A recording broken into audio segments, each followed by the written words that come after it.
So, why was Matrix formed? Okay, let's take ourselves back to 1991. BT had just lost the monopoly. It was a time when Thatcher was in government. She was really encouraging young starters to get organisations operating.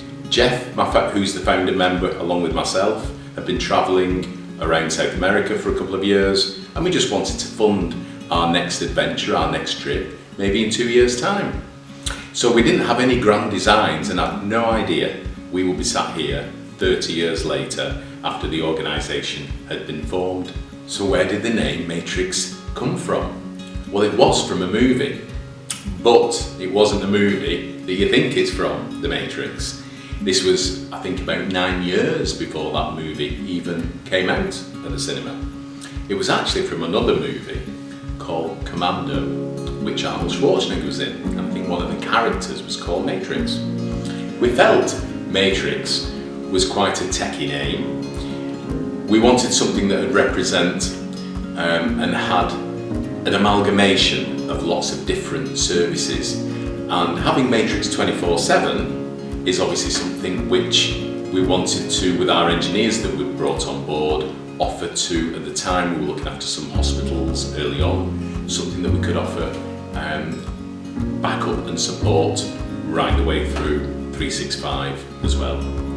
What kind of solutions we provided to start off with were based purely around new telephone systems, because everyone was renting old switchboards from the GPO, so we supplied new digital phone systems. We provided call charges, which at the time was all through the likes of Mercury Communications, ACC, MCI WorldCom. These were all the players back then, 30 years ago, that enabled people to have a choice rather than it just be BT. The natural next step for us was mobiles, because we were supplying all their desk telephones, so mobiles was the obvious option. So we got direct accounts with the likes of Vodafone and who are now O2 and Orange back in the day. So we dealt with these network carriers initially for mobile, and then that moved us on into document management systems and more recently IT solutions for organisations. All of them have converged now, they're all integrating together, and customers just seem to want one point of responsibility rather than dealing with 5 or 6 different suppliers. And that's what's brought us to where we are today. Well, for me, the biggest achievement is our people. It's took a long time and it's took a lot of hard work, and certainly have gone through a tremendous amount of challenges along the way. But I do feel now that very comfortably we've got an absolute dynamite team of people with the right culture in the organisation to go to the next chapter in our development, really, as Matrix. It's been our biggest success and our biggest achievement, but it's also been, as any business owner will tell you, a massive challenge to build the team that we've now built. It wasn't done in a day. You know, it has took us 30 years to build a full-rounded team throughout the organisation. But I feel we've got that now. If I could go back to the Steve 30 years ago, what would I tell him? Okay, don't do it, is the first thing. Stay on that boat, get in your motorhome and enjoy travelling around Australia and go to these far-flung continents. It'd be what I'd be saying, don't do it. On a serious note, business-wise, I think what I'd be telling the Steve of 30 years ago is to focus on your teams within your organisation. When we set the firm up, I was very much involved in bringing new contracts in, bringing new clients on board. Our business partner Jeff was very much focused on the service and support side, but they just didn't, over time as we grew and brought lots of clients on, the classic case of lots of departments becoming siloed and building frustrations between each other, whether it was the sales department having frustrations with accounts, who are having frustrations with customer services.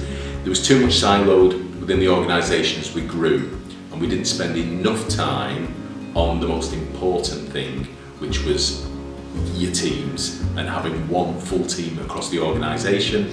We did the odd annual get-togethers and team building exercises, but it needs to be embedded in your culture. So we really have taken massive strides in the last few years to build that culture within the organisation. If I had my time again, that's the point I'd be making, to get that right from day one. What does the future hold for Matrix247? Well, although 30 years is a great milestone to reflect and look back on what we've achieved, we are very excited about the future. We've just completed the acquisition of a Microsoft house of document management organisation that's going to be able to provide our clients the complete full product portfolio now of basically anything with a button on. As all these products and services we supply do integrate together an awful lot, I feel we only had really 2/3 of the complete wrap to supply customers previously, whereas we now have got that full deliverable wrap for clients to be able to provide all services to them. So we are extremely excited to go toe to toe against the largest of organisations out there. So I've answered an awful lot of questions for you had for me today, and I just want to take this opportunity at the end just to thank all of the staff that we've got, the whole team, for the 30 years behind us of hard work that we've had, and obviously very importantly all our existing clients as well. So thank you for supporting us on our journey so far, and hopefully we can work together for the next 30 years greatly together. Thank you.